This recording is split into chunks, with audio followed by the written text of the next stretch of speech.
തമിഴ്നാട്ടിലെ പോണ്ടിച്ചേരിയിലെ കണ്ടൂർ താലൂക്കിൽ ദാരിദ്ര്യം കൊണ്ട് വലയുകയായിരുന്നു വാക്കമ്മയുടെ കുടുംബം. മോഷ്ടാവായ ഭർത്താവ് രാജു രവി ജയിലിലായതോടുകൂടി പിന്നെ ജീവിക്കാൻ വഴിയില്ലാതെ അവർ കഷ്ടപ്പെട്ടു. സുഖമില്ലാത്ത സഹോദരനെ വീട്ടിലുപേക്ഷിച്ച് അവർ കേരളത്തിലേക്ക് വണ്ടി കയറി. ഫറൂഖിലെ റെയിൽവേ സ്റ്റേഷനിൽ ഇറങ്ങിയ അവർ മലപ്പുറത്തേക്ക് ബസ്സിൽ കയറി യാത്രയായി. ഭർത്താവ് പഠിപ്പിച്ചു കൊടുത്ത തൊഴിൽ തന്നെ അവർ തിരഞ്ഞെടുത്തു.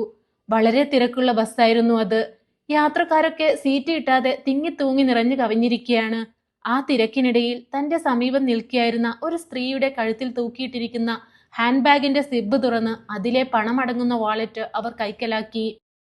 പണമടങ്ങുന്ന വാളറ്റ് കയ്യിൽ കിട്ടിയ ഉടനെ അവർ പെട്ടെന്ന് ആളിറങ്ങണം എന്ന് പറഞ്ഞ് ബസ്സിൽ നിന്നും ധൃതി പിടിച്ച് ചാടിയിറങ്ങി. പരിചയമില്ലാത്ത ഗ്രാമമാണെങ്കിലും കയ്യിൽ പൈസ ഉള്ളതുകൊണ്ട് കഴിഞ്ഞുകൂടാൻ ബുദ്ധിമുട്ടില്ല. കുറച്ചു ദിവസം അവർ ആ ഗ്രാമത്തിൽ ചിലവഴിച്ചു.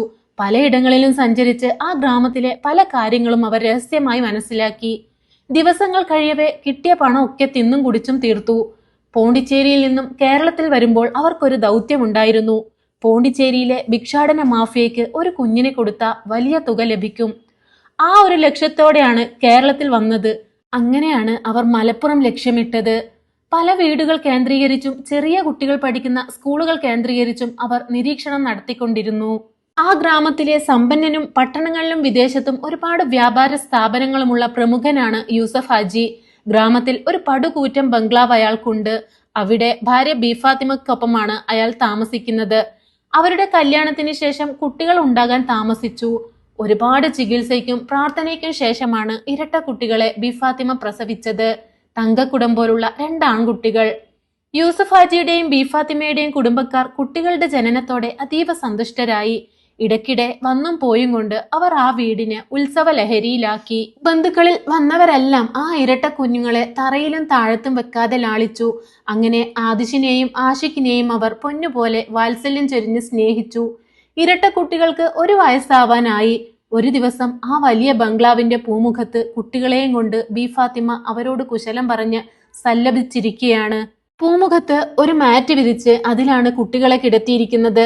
അവരുടെ കൂടെ ഇരുന്ന് ബീഫാത്തിമ അങ്ങനെ സമയം ചിലവഴിക്കവേ അതാ വരുന്നു നമ്മുടെ റാക്കമ്മ. തനിക്ക് തട്ടിക്കൊണ്ടുപോകാൻ വല്ല കുട്ടികളും ഉണ്ടോ എന്ന് നോക്കി 1-2 ആഴ്ചയായി റാക്കമ്മ ആ ഗ്രാമത്തിൽ കറങ്ങുന്നത്. യൂസഫ് ഹാജിയുടെ ഈ കുഞ്ഞു മക്കളെ അവർ നോട്ടമിട്ടു. ആ ബംഗ്ലാവിന്റെ ഗേറ്റിന് മറവിൽ നിന്നുകൊണ്ട് അവർ പൂമുഖത്ത് കളിക്കുന്ന കുട്ടികളെ നോക്കി. മക്കളെ, നിങ്ങൾ ഇവിടെ കിടന്ന് കളിക്കട്ടാ, ഇഴഞ്ഞിഴഞ്ഞ് എങ്ങോട്ടും പോകല്ലേ, ഉമ്മ നിങ്ങൾക്കുള്ള കുറുക്കും കൊണ്ട് ഇപ്പൊ വരാം എന്നും പറഞ്ഞുകൊണ്ട് ബീഫാത്തിമ അടുക്കളയിലേക്ക് പോയ തക്കം നോക്കി ഗേറ്റിന് മറവിൽ നിന്നും റാക്കമ്മ പൂമുഖത്ത് കിടത്തിയിരിക്കുന്ന കുട്ടികളുടെ അടുത്തേക്ക് വന്നു. അതിലൊന്നിനെ തട്ടിയെടുത്തുകൊണ്ട് പെട്ടെന്ന് കടന്നു കളഞ്ഞു. ഈ സമയം പള്ളിയിൽ നിസ്കാരത്തിന് പോയ യൂസഫ് ഹാജി ആ തറവാട്ടിന്റെ ഗേറ്റ് കടന്ന് വീട്ടിലേക്ക് വരികയായിരുന്നു. ഒരു നാടോടി സ്ത്രീ തന്റെ കുട്ടികളിൽ ഒന്നിനെയും കൊണ്ട് പെട്ടെന്ന് കടന്നു കളയാൻ ശ്രമിക്കുന്നത് അയാളുടെ കണ്ണിൽ പെട്ടു. അയാൾ ഓടിച്ചെന്ന് സ്ത്രീയുടെ മുടിക്ക് കുത്തിപ്പിടിച്ച് തന്റെ കുട്ടിയെ പിടിച്ചു വാങ്ങിച്ചു. ശേഷം അയാൾ ആ ക്രൂരയായ സ്ത്രീയെ നന്നായി തല്ലി പരിക്കേൽപ്പിച്ചു. തുടർന്ന് അയാൾ ആൾക്കാരെ വിളിച്ചു കൂട്ടി പോലീസിനെ വിവരമറിയിക്കാൻ പറഞ്ഞു. ഈ സമയം അടുക്കളയിൽ നിന്നും കുട്ടികൾക്കുള്ള ഭക്ഷണവുമായി പൂമുഖത്തേക്ക് കടന്നു വന്ന ബീഫാത്തിമ തന്റെ കുട്ടികളിൽ ഒരെണ്ണത്തിനെയും കൊണ്ട് അങ്ങോട്ട് കടന്നു വരുന്ന യൂസഫ് ഹാജിയെ കണ്ട് അമ്പരന്നു. ഇവിടെ കിടന്ന കുഞ്ഞ് എങ്ങനെ നിങ്ങളുടെ കയ്യിൽ വന്നത്? അപ്പൊ നീ ഇതുങ്ങളെ ശ്രദ്ധിച്ചില്ല അല്ലേ ഫാത്തിമ? ഈ പൂമുഖത്ത് ഇവറ്റകളെ കിടത്തി നീ എങ്ങോട്ടാ പോയത്? നീ ഒരു ഉമ്മയാണോ? ഇതിനെ വല്ലവരും കൊണ്ടുപോകുമെന്ന ഭയമേ നിനക്കുണ്ടായില്ല. കഷ്ടം. ഒരു നാടോടി സ്ത്രീ നമ്മുടെ ആഷിഖ് മോനെ തട്ടിക്കൊണ്ടു പോവുകയായിരുന്നു. തക്ക സമയത്ത് ഞാൻ പള്ളിയിൽ നിന്ന് ഇങ്ങോട്ട് വന്നതുകൊണ്ട് കണ്ടു. അതുകൊണ്ട് നമ്മുടെ മകനെ നമുക്ക് തിരിച്ചു കിട്ടി. ഇല്ലെങ്കിൽ എന്താകുമായിരുന്നു? നമ്മുടെ കുഞ്ഞുങ്ങളിൽ ഒന്നിനെ ഇന്ന് നഷ്ടമാകുമായിരുന്നു ഫാത്തിമ, നിന്റെ ഈ അനാസ്ഥ മൂലം. എന്നോട് ക്ഷമിക്കൂ യൂസഫക്ക. ഞാൻ അടുക്കളയിൽ പോയി ഇവർക്കുള്ള ഭക്ഷണം എടുത്തു വരികയായിരുന്നു. ഇപ്പൊ കൊണ്ട് കിടത്തിയതേ ഉണ്ടായിരുന്നുള്ളൂ. ഇതുവരെ നമ്മുടെ മുറിയിൽ ഇവർ തൊട്ടിലിൽ കിടക്കുകയായിരുന്നു. ഉണർന്നപ്പോ 2 പേർക്കും കാറ്റും വെളിച്ചമുള്ള ഈ സ്ഥലത്ത് വെച്ച് ഭക്ഷണം നൽകാന്ന് കരുതിയ ഞാൻ ഇവിടെ കിടത്തി ഭക്ഷണം എടുക്കാൻ പെട്ടെന്ന് പോയത്. ആ സമയത്താ ഇത് സംഭവിച്ചത്. ആ, ഇനി പറഞ്ഞിട്ടെന്താ, സംഭവിക്കേണ്ടത് സംഭവിച്ചു. അവളെ പോലീസിൽ ഏൽപ്പിക്കേണ്ട ഏർപ്പാട് ചെയ്തിട്ടുണ്ട്. അപ്പോഴേക്കും പുറത്തെ റോഡിൽ പോലീസ് ജീപ്പ് വന്നു നിന്നു. ആ ബംഗ്ലാവിന്റെ ഗേറ്റിന് മുൻവശം ആൾക്കാർ തടഞ്ഞു വെച്ചിരിക്കുന്ന ആ സ്ത്രീയെ പോലീസുകാർ കസ്റ്റഡിയിലെടുത്തു. വിശദമായ തെളിവെടുപ്പിനു ശേഷം പ്രതിക്കെതിരെ FIR തയ്യാറാക്കി കോടതിയിൽ ഹാജരാക്കി. ആദ്യം കുറച്ചു ദിവസം റിമാൻഡ് ചെയ്യുകയും പിന്നീട് മറ്റു കേസുകൾക്കും വിശദമായ ചോദ്യം ചെയ്യലിനുമായി പോലീസ് കസ്റ്റഡിയിൽ വിടുകയും ഉണ്ടായി. കുട്ടിയെ തട്ടിക്കൊണ്ടുപോകാൻ ശ്രമിച്ചതിന് പിന്നീട് 8 വർഷം കഠിന തടവിന് ശിക്ഷിക്കുകയും ചെയ്തു. അങ്ങനെ റാക്കമ്മ ഭർത്താവിനെ പോലെ തന്നെ ക്രിമിനൽ കുറ്റത്തിന് ജയിലിലായി. വർഷങ്ങൾ പെട്ടെന്ന് കടന്നുപോയി. നീണ്ട 8 വർഷത്തെ തടവ് ശിക്ഷയ്ക്ക് ശേഷം റാക്കമ്മ കേരളത്തിലെ ജയിലിൽ നിന്നും ഇറങ്ങി. അവർ ആദ്യം തന്റെ ജന്മനാടായ തമിഴ്നാട്ടിലെ പോണ്ടിച്ചേരിയിലെ കുണ്ടൂർ ഗ്രാമത്തിലേക്ക് പോയി. അവിടെ എത്തിയപ്പോഴാണ് അറിഞ്ഞത് തന്റെ സഹോദരൻ എപ്പോഴോ മരണപ്പെട്ടു. സർക്കാർ പുറമ്പോക്കിലുണ്ടായിരുന്ന തന്റെ വീടും കുടിലും ഇരുന്ന സ്ഥലത്തിപ്പോ വലിയ കെട്ടിടങ്ങളും റോഡുകളും ഉയർന്നു.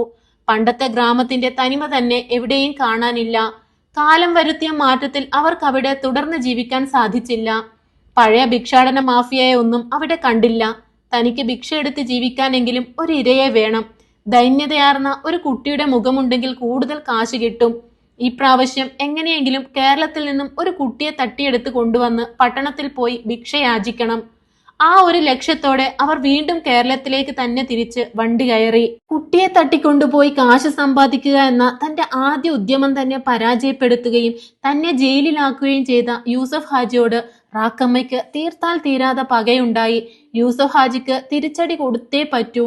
ആ സംഭവത്തോടു കൂടി ബി ഫാത്തിമ വളരെ ശ്രദ്ധിച്ചാണ് ആ ഇരട്ടക്കുട്ടികളെ വളർത്തി വലുതാക്കിയത്. ഇപ്പോൾ അവർ ആഷിക്കും ആദിഷും 3-ാം ക്ലാസ്സിൽ പഠിക്കുകയാണ്. അല്പം വേഷങ്ങളിലൊക്കെ മാറ്റം വരുത്തി റാക്കമ്മ വീണ്ടും ആ ഗ്രാമത്തിൽ തന്നെ എത്തി. യൂസഫ് ഹാജിയുടെ ഇരട്ടക്കുട്ടികളെ അവർ ശ്രദ്ധിച്ചു. 3-ാം ക്ലാസ്സിൽ പഠിക്കുന്ന അവർ സ്കൂൾ ബസ്സിലാണ് പോവുകയും വരികയും ചെയ്യുന്നത്. അതുകൊണ്ട് തന്നെ അവരെ സ്പർശിക്കാൻ അവർക്കായില്ല. അന്നൊരു വൈകുന്നേരമായിരുന്നു. സ്കൂൾ വിട്ടു വന്ന് യൂണിഫോം ഒന്നും മാറ്റാതെ വീടിന് പുറത്തെ ഗേറ്റിന് മുൻവശം കളിക്കുകയായിരുന്നു ആഷിക്കും ആദിഷും. ആദിഷ് എറിഞ്ഞ ഒരു പന്ത് റോഡിനപ്പുറം പോയി. അതെടുക്കാൻ വേണ്ടി ആഷിക്ക് റോഡിനപ്പുറമുള്ള പൊന്തക്കാടുകളിൽ ചെന്ന് പുല്ല് വകഞ്ഞു മാറ്റി ബോള് തിരഞ്ഞു. ആ സമയം പിന്നിലൂടെ വന്ന റാക്കമ്മ ആ കുട്ടിയെ തന്റെ കൈവശം കരുതിയിരുന്ന മയക്കുമരുന്ന് സ്പ്രേ അടിച്ച് ബോധം കെടുത്തി. തളർന്നു വീണ കുട്ടിയെ റാക്കമ്മ ഒരു ചാക്കിൽ കയറ്റി കെട്ടിയിട്ട് തലയിൽ ചുമന്നു കൊണ്ടുപോയി. തുടർന്ന് അതിലൂടെ വന്ന ഒരു ലൈൻ ബസ്സിൽ കയറി എങ്ങോട്ടോ മറഞ്ഞു. കുണ്ടൂർ ഗ്രാമത്തിലെത്തിയ റാക്കമ്മ കുട്ടിയെ വെള്ളം തളിച്ച് ബോധം വരുത്തി. ബോധം തെളിഞ്ഞ ആഷിക്ക് ഉറക്കെ കരയാൻ തുടങ്ങി. കരയുന്ന കുഞ്ഞിനെ റാക്കമ്മ വടിയെടുത്ത് പേടിപ്പിച്ച് നിശബ്ദനാക്കി. അതിനു വേണ്ടുന്ന ഭക്ഷണമൊക്കെ തിന്നാൻ കൊടുത്തു. ആദ്യമൊക്കെ തിന്നാൻ കൂട്ടാക്കാതിരുന്ന അവനെ അവർ തല്ലി തീറ്റിച്ചു. താൻ ഏതോ ക്രൂരയായ സ്ത്രീയുടെ വലയിൽ പെട്ടിരിക്കുകയാണെന്ന് അവന് ബോധ്യമായി. അവൻ തന്റെ ഉപ്പയെയും ഉമ്മയെയും വിളിച്ച് വാവിട്ട് കരഞ്ഞ് നിലവിളിച്ചു. അപ്പോഴൊക്കെ റാക്കമ്മ ക്രൂരമായ മർദ്ദനമുറകൾ ആ കുഞ്ഞു ദേഹത്തിൽ ഏൽപ്പിച്ചു. തന്റെ ഉമ്മയും ഉപ്പയും എവിടെ? തന്റെ പ്രിയ ജ്യേഷ്ഠൻ ആദിശ് എവിടെയായിരിക്കും? ഇതൊക്കെ ചോദിച്ചവൻ കരഞ്ഞു. ക്രൂരയായ അവർ അപ്പോഴൊക്കെ ഭയപ്പെടുത്തി നിശബ്ദമാക്കാൻ ശ്രമിക്കും ആഷിക്കിനെ. ഇത്രയും സൗന്ദര്യമുള്ള കുട്ടിയെയും കൊണ്ട് താൻ എങ്ങനെ ഭിക്ഷയാചിക്കാൻ പോകുമെന്ന സംശയത്തിലായിരുന്നു റാക്കമ്മ അപ്പോൾ. മാത്രമല്ല 3-ാം ക്ലാസ് വരെ പഠിച്ച ആഷിക്കിന് ഇംഗ്ലീഷൊക്കെ സംസാരിക്കാൻ സാധിക്കുന്നു. അതൊക്കെ അവരുടെ മുന്നോട്ടുള്ള ജീവിതത്തിന് പ്രയാസം സൃഷ്ടിക്കുമെന്ന് അവർക്ക് തോന്നി. അവന്റെ നാവ് പിഴുതെടുത്താലോ എന്ന് വരെ അവർ ചിന്തിച്ചു. അത് വേണ്ടെന്ന് വെച്ചു. എങ്കിലും അവന്റെ രൂപം ഒന്ന് മാറ്റണം. അവർ അതിന് ഒരു ഉപായം കണ്ടെത്തി. മുഷിഞ്ഞു കീറിയ വസ്ത്രങ്ങൾ ധരിപ്പിച്ച് അവന്റെ മേലിൽ ഒരുപാട് കരികളും കറുത്ത ചായവും വാരിത്തേച്ച് അവനെ വികൃതനാക്കി. അതുകൊണ്ടൊന്നും അവർക്ക് തൃപ്തി വന്നില്ല. ഒരു കമ്പി ചുട്ടുപഴുപ്പിച്ച് അവന്റെ ഒരു കണ്ണു കുത്തിപ്പൊട്ടിക്കാൻ തീരുമാനിച്ചു.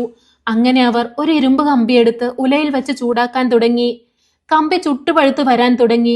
വാക്കമ്മ കറക്കി വിടുന്ന കാറ്റ് കൊള്ളുമ്പോൾ ഉലയ്ക്കുള്ളിൽ തീജ്വാലകൾ തീപ്പൊരി പറത്തി ഇരുമ്പ് കമ്പി ചുവന്ന വർണ്ണമാവുന്ന ആ കാഴ്ച ആഷിക്ക് അവരുടെ സമീപം ഇരുന്ന് കാണുകയായിരുന്നു. തന്റെ കണ്ണുകളിൽ ഒരെണ്ണം ചൂഴ്ന്നെടുക്കാൻ വേണ്ടിയാണ് ഈ കമ്പിയെന്ന് അവൻ അറിഞ്ഞിരുന്നില്ല. ഉലയിൽ നിന്നും ചുട്ടുപഴുത്ത കമ്പിയെടുത്ത് ആഷിക്കിന് നേരെ വരവെയാണ് ആ സ്ത്രീ തന്നെ ഉപദ്രവിക്കാനാണ് പുറപ്പാടെന്ന് അവന് മനസ്സിലായത്. റാക്കമ്മ ക്രൂരമായ മുഖഭാവത്തോടെ ചുട്ടുപഴുത്ത കമ്പിയും കയ്യിലെടുത്ത് അവന് നേരെ വരികയാണ്. പേടിച്ച് വിറച്ച് അവൻ ഉമ്മ എന്ന് നിലവിളിച്ചു. ആ സമയം ആ സ്ത്രീയുടെ കാല് താഴെയുള്ള എന്തിലോ ഉടക്കി വെട്ടിയിട്ട വാഴ പോലെ അവർ താഴേക്ക് നിലംപതിച്ചു. കയ്യിലുണ്ടായിരുന്ന കമ്പി അവരുടെ തന്നെ കണ്ണിൽ കുത്തിക്കയറി. വേദന കൊണ്ട് പുളഞ്ഞു. ആരൊക്കെയോ കൂടി അവരെ ഹോസ്പിറ്റലിൽ എത്തിച്ചെങ്കിലും അവരുടെ ഒരു കണ്ണു നശിച്ചു പോയി. കുഞ്ഞിന്റെ കണ്ണു കുത്തിപ്പൊട്ടിച്ച് ഭിക്ഷയ്ക്ക് സജ്ജമാക്കാൻ തീരുമാനിച്ച അവർക്ക് തന്റെ തന്നെ കണ്ണു പൊട്ടിയപ്പോ തുടർന്ന് ഭിക്ഷയെടുക്കാൻ പ്രയാസമില്ലെന്ന സത്യം ദൈവം ബോധ്യമാക്കി കൊടുത്തു. ആഷിക്കിനെയും കൂട്ടി അവർ റോഡ് വക്കിൽ ഭിക്ഷയ്ക്കിരുന്നു. ഭിക്ഷ തരുന്ന പലരും തന്റെ കൂടെയുള്ള ആഷിക്കിന്റെ ഭംഗിയും രൂപവും കണ്ട് സംശയത്തോടെ നോക്കുന്നത് റാക്കമ്മയിൽ അങ്ങേയറ്റം ഭയവും അസ്വസ്ഥതയും ഉളവാക്കി. അതുകൊണ്ട് ആഷിഖിനെ ഇങ്ങനെ പരിക്കൊന്നുമില്ലാതെ വളർത്തിയാൽ ശരിയാവില്ലെന്ന ബോധ്യം അവർക്കുണ്ട്. ആഷിഖിനെ എങ്ങനെയെങ്കിലും പരിക്കേൽപ്പിച്ച് അവന്റെ ഏതെങ്കിലും ഒരവയവത്തെ നശിപ്പിക്കാൻ അവർ പദ്ധതി തയ്യാറാക്കി. അങ്ങനെയിരിക്കെ രാക്കമ്മ ഭിക്ഷയെടുക്കാൻ വന്നവരുടെ കൂട്ടത്തിൽ നിന്നും ഒരുവനുമായി സൗഹൃദം സ്ഥാപിക്കുന്നു. ഭിക്ഷയെടുക്കാൻ വരുന്നവരിൽ ഒരു കാലില്ലാത്ത ക്രൂരനായ അവനെ അവർ അതിനായി ചുമതലപ്പെടുത്തി കാശ് നൽകുന്നു. ക്രൂരനും മുടന്തനുമായ അയാൾ രഹസ്യമായി വിവരം അറിയിച്ചതിനെ തുടർന്ന് സൈക്കിളിൽ ഒരാൾ അവിടെ വന്നു. ആ സമയം റാക്കമ്മ ആഷിഖിനോട് പറയുന്നു, അയാളുടെ കൂടെ പോയി കടയിൽ നിന്നും അയാൾ തരുന്ന ഒരു പാത്രവും വാങ്ങിയിട്ട് വാ. ആഷിഖുമായി വലിയ ഇറക്കത്തിലൂടെ സൈക്കിളിൽ സഞ്ചരിക്കുമ്പോൾ അവനെ തള്ളിയിട്ട് കാലൊടിക്കുക എന്നാണ് പദ്ധതി. പാവം, ഇതൊന്നും അറിയാതെ ആഷിഖ് ആ സൈക്കിളുകാരന്റെ പിറകിൽ സഞ്ചരിക്കുകയാണ്. വലിയ ഒരു ഇറക്കം എത്തിയപ്പോ അയാൾ വേറൊരു വശത്തേക്ക് ചാടി ആഷിഖിനെ സൈക്കിളോടുകൂടി ഇറക്കത്തിൽ തള്ളിയിട്ടു. ഭാഗ്യത്തിന് ആഷിഖ് ഒരു പൊന്തക്കാട്ടിലേക്ക് തെറിച്ചു വീണു. സൈക്കിൾ റോഡിലൂടെ ഉരുണ്ടു വീണ് തകർന്ന് പൊടി പൊടിയായി ചിന്നിച്ചിതറി. ആഷിഖിനെ സൈക്കിളോട് കൂടി തള്ളിയിട്ട് അപകടമുണ്ടാക്കാൻ ശ്രമിച്ചയാൾ രക്ഷപ്പെടാൻ വേണ്ടി ശ്രമിച്ചപ്പോൾ അബദ്ധത്തിൽ കൊക്കയുടെ അഗാധതയിലേക്ക് തെറിച്ചു വീണ് 2 കാലും ഒടിഞ്ഞുപോയി. ചെറിയ പരിക്കുകളോടുകൂടി ആഷിഖ് നടന്നു വരുന്നത് കണ്ടപ്പോൾ പദ്ധതി പാളിയ ദുഃഖത്തിൽ നിരാശയായി. പക്ഷേ വീഴ്ചയിൽ ആഷിഖിന്റെ കാലിന് ചെറിയ മുറിവ് പറ്റിയിട്ടുണ്ടായിരുന്നു. ഇത് വേദനിക്കുന്നു, ഹോസ്പിറ്റലിൽ പോകാമെന്ന് അവൻ അമ്മയോട് പറഞ്ഞു. പക്ഷേ അവർ കൂട്ടാക്കിയില്ല. അവന്റെ കാലിന്റെ മുറിവ് വ്രണം വന്ന് പഴുക്കട്ടെ, അപ്പോഴെങ്കിലും കാല് മുറിച്ചു മാറ്റാമല്ലോ എന്നായിരുന്നു അവർ കരുതിയത്. ആഷിഖ് റോഡ് വക്കിലെ പുല്ലിൽ നിന്നും കിട്ടിയ ചില കമ്മ്യൂണിസ്റ്റ് പച്ച പിഴിഞ്ഞ് നീരെടുത്ത് കാലിന്റെ മുറിവിൽ പുരട്ടി മുറിവുണക്കാൻ തുടങ്ങി. അതൊന്നും ആ സ്ത്രീക്ക് ഇഷ്ടപ്പെട്ടില്ല. പലവട്ടം ശ്രമിച്ചിട്ടും ആഷിഖിനെ ഒന്ന് പരിക്കേൽപ്പിക്കാനോ മോശമാക്കാനോ ഒന്നും ആ സ്ത്രീക്കായില്ല. ഏതോ ഒരു ശക്തി അവനെ സകലവിധ ആപത്തുകളിൽ നിന്ന് രക്ഷിച്ചുകൊണ്ടേയിരുന്നു. ആ സ്ത്രീയുടെ കൂടെ തന്നെ അവൻ വളർന്നു. അങ്ങനെ അവിടെയുള്ള കഷ്ടപ്പാടും ദുരിതവും സഹിച്ച് അവൻ വളർന്ന് ഇപ്പോ അവന് 15 വയസ്സായി. താൻ വേറെ ഏതോ നാട്ടിൽ നിന്ന് വന്നതാണെന്നും ഈ സ്ത്രീ തന്നെ തട്ടിക്കൊണ്ടുവന്നതാണെന്നും ആദിശെന്ന തന്റെ സഹോദരന്റെ കൂടെ 3ാം ക്ലാസ് വരെ പഠിച്ചതാണെന്നുമുള്ള സ്മരണകളൊന്നും അവനെ വിട്ടുപോയിട്ടില്ല.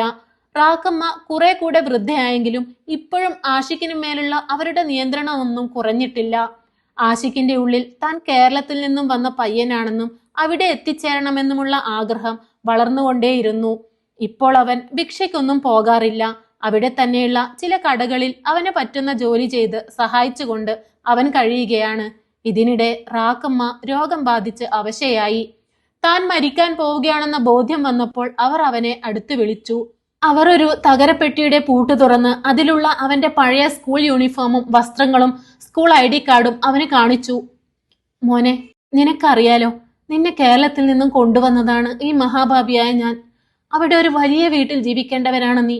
എന്തോ ഒരു ബുദ്ധിമോശം തോന്നിപ്പോയി എനിക്ക്. അതുകൊണ്ട് നിന്റെ ജീവിതം ഇങ്ങനെയായിപ്പോയി. എന്നോട് ക്ഷമിക്കണം. നിനക്കിപ്പോ എല്ലാം ബോധ്യമായിട്ടുണ്ടാവും. നിന്റെ ഭാവി തകർത്ത എന്നോട് നീ ക്ഷമിക്കണം. കേരളത്തിലെ മലപ്പുറം ജില്ലയിലെ നൂറിലെ യൂസഫ് ഹാജിയുടെ മകനാണ് നീ. നിനക്കവിടെ നിന്നെ പോലുള്ള ഒരു ജ്യേഷ്ഠൻ ഉണ്ടാകും. നീ പോയിക്കോ. ഈ മഹാഭാവി ഇവിടെ കിടന്ന് മരിക്കാൻ പോവുകയാ. ഈ 16ാം വയസ്സിൽ ഞാനിനി എന്താ ചെയ്യാ? എന്നെ കുടുംബക്കാർക്ക് മനസ്സിലാവോ? ഇത്രയും കാലം ഒരു തെണ്ടിയായി ജീവിച്ച എന്നെ അവർ ഏറ്റെടുക്കോ? എനിക്ക് നല്ല വിദ്യാഭ്യാസം തരുമോ? എനിക്ക് നഷ്ടപ്പെട്ടു പോയ എൻ്റെ കുട്ടിക്കാലം തിരിച്ചു തരാൻ സാധിക്കോ? മോനെ ആഷിഖെ, നിന്റെ ചോദ്യങ്ങൾക്കൊന്നും എനിക്ക് ഉത്തരം തരാൻ പറ്റില്ല. എങ്കിലും നീ നിന്റെ വീട്ടിലേക്ക് പോകുന്നത് കാണാൻ എനിക്ക് ആഗ്രഹമുണ്ട്. അതെങ്കിലും സാധിച്ചതാ. ശരി, ഞാൻ പോകാം. ആഷിഖ് അവന്റെ പഴയ സ്കൂൾ യൂണിഫോമും സ്കൂൾ ID കാർഡും അവന്റെ ബാഗിൽ എടുത്തു വച്ചു. ആ സ്ത്രീയോട് യാത്ര പറഞ്ഞിറങ്ങി ആഷിഖ് കേരളത്തിലേക്ക് വണ്ടി കയറി. ആദ്യം സ്കൂൾ അഡ്രസ്സ് കണ്ടുപിടിച്ചു. അവിടെ എത്തിയപ്പോ അവനെ പഴയ സ്ഥലങ്ങളൊക്കെ ഓർമ്മ വന്നു. വീട്ടിലേക്കുള്ള വഴിയും തെളിഞ്ഞു വന്നു. അവൻ വീട്ടിലേക്ക് നടന്നു. അന്ന് ഞായറാഴ്ചയായിരുന്നു. കളിക്കാൻ ഗ്രൗണ്ടിൽ പോയ ആദിശ് വേറൊരു വേഷത്തിൽ വരുന്നത് കണ്ട് ബി ഫാത്തിമ ചോദിച്ചു, നീ ഈ ഡ്രസ്സിലല്ലോ പോയത്, പിന്നെന്താ ഇപ്പൊ ഈ വേഷത്തിൽ? ആഷിഖിന് പെട്ടെന്ന് തന്നെ ഉമ്മയെ തിരിച്ചറിഞ്ഞു. ഉമ്മ, ഇത് ഞാനാ, ആഷിഖ്. ഒരു നിമിഷം അവർ അവനെ നോക്കി.